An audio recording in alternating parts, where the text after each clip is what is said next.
പുലർച്ചെ തന്നെ എണീച്ച് 12 മണിക്ക് കിച്ചണിൽ പോയി നോക്കുമ്പോൾ കുക്കിങ്ങിന്റെ പരിപാടി നല്ല തകൃതിയായിട്ട് നടക്കുന്നുണ്ട്. ഇന്ന് നമുക്കൊരു വമ്പൻ ടാസ്ക് ഉണ്ട്. അതിന് വേണ്ടിയിട്ട് മറിവിനൊന്ന് ഹാപ്പി ആക്കണം. അതിനെ ഞാൻ ചെറുതായിട്ടൊന്ന് കളിപ്പിച്ച് പിന്നാക്ക് കുറച്ച് ട്രീറ്റ് ഒക്കെ കൊടുത്ത് നല്ല ഹാപ്പി ആക്കി. പക്ഷെ ആളത്ര ഹാപ്പി ഒന്നും അല്ല. വണ്ടിയുടെ കുറച്ച് പിക്ക് എടുക്കാൻ വേണ്ടി നോക്കുമ്പോൾ ആള് വന്നിക്കണ്. 5 മണി വരെ വല്ല മേസ്തിരിയാന്ന വിചാരം. എല്ലാം നോക്കുന്നുണ്ട്. പിന്നെ നോക്കില്ല, 2 വിക്ക് ആളെ വെച്ചിട്ട് ഞാൻ എടുത്തു. ടാസ്ക് എന്താന്നല്ലേ, കുളിപ്പിക്കല്. എനിക്ക് കുളിപ്പിക്കാൻ പറ്റിയിട്ടില്ല. അതുകൊണ്ട് തന്നെ ഞാൻ നേരെ പെറ്റ് കെയറിൽ കൊണ്ടേ ഇരുത്താൻ കണ്ടില്ലേ. കുളിക്കുന്ന ആൾക്ക് ഭയങ്കര പേടിയാണ്. ഇത് ടിയോ, ഇതിന്റെ ഫ്രണ്ടിന്റെ ആണ്.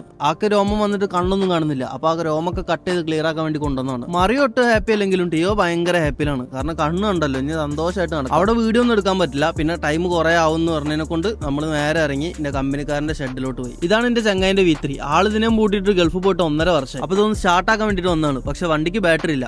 അതുകൊണ്ട് ഷെഡും പൂട്ടിയിട്ട് നേരെ കൂന്തറച്ച് നിന്നാൻ പോയി. ഇവിടെ ആണെങ്കിൽ ഒടുക്കത്തെ തിരക്കും. പക്ഷെ നമ്മൾ വിടുവോ, പ്ലേറ്റ് എടുത്ത് നീട്ടി ആള് 3 എണ്ണം വെച്ചു തന്നു. ഇതിന്റെ പെങ്ങള്, ഇതിന്റെ കസിന്.